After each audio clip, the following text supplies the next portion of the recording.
Je m'appelle Joël Thérézine Augustine. Je suis formateur d'auto-école depuis plus de 20 ans maintenant. Et depuis plus de 20 ans, je forme quand même pas mal de jeunes martiniquais. Et l'expérience a voulu que maintenant, je reçois même des enfants de mes anciens élèves, ce qui est un énorme plaisir.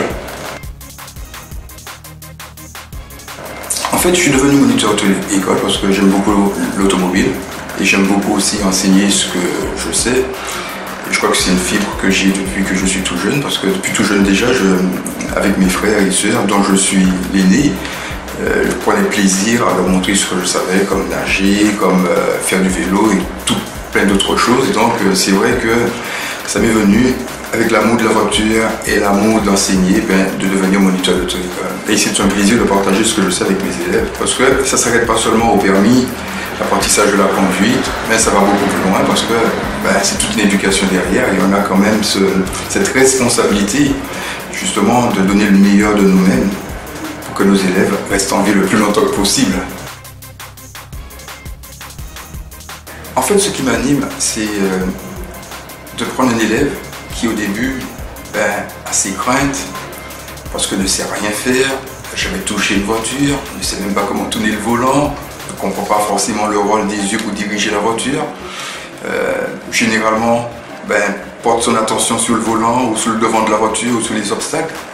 Et ce qui m'anime, c'est de permettre à un élève de comprendre tout le processus à mettre en place sur l'apprentissage et de voir comment l'élève est capable de bien conduire et même voir de progresser très rapidement en mettant en place les processus, parce que c'est toute une question de technique. Une fois que l'élève a compris ça, ça se met en place très rapidement.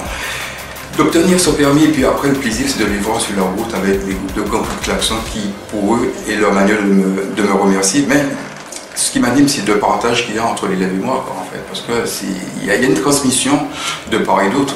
C'est pas seulement moi qui donne, mais le partage est énorme. Ma plus grande réussite, je donne beaucoup parce que j'ai des illettrés qui sont venus me voir, qui ne pensaient pas qu'un jour ils pourraient avoir le permis. Et avec patience, on a réussi à déstructurer leur pensée, parce qu'après que ce sont de mauvais conditionnements, qui ont eu le code, qui ont eu le permis, qui conduisent, qui sont contents. Donc oui, ça a été une belle réussite, parce que souvent je vois des gens qui, grâce à ce permis-là, qui était inespéré pour eux, parce que c'est le seul examen qu'ils aient eu dans leur vie, ce permis leur a permis d'être entre guillemets quelqu'un, parce qu'ils ont réussi, ne serait-ce déjà dans leur vie de famille, mais aussi professionnelle. Et ça, c'est une réussite de voir les gens avoir ce visage illuminé chaque fois qu'ils me voient, parce qu'ils se rendent compte qu'on a fait un bon travail qui leur a permis de réussir quelque chose dans la vie. Une grande réussite aussi, c'est un jour j'avais une fille, je me souviens, qui était très difficile. Elle avait des difficultés d'apprentissage. Et je me souviens de son père qui m'avait appelé pour me dire comment ça allait, et je lui ai dit c'est difficile, vraiment c'est difficile à mettre en place, mais on va y arriver.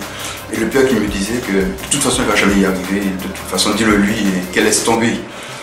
Et par respect, ne serait-ce que pour la personne humaine et aussi pour ma profession, je n'ai nullement partagé cela avec la fille. Elle a continué à travailler tranquillement.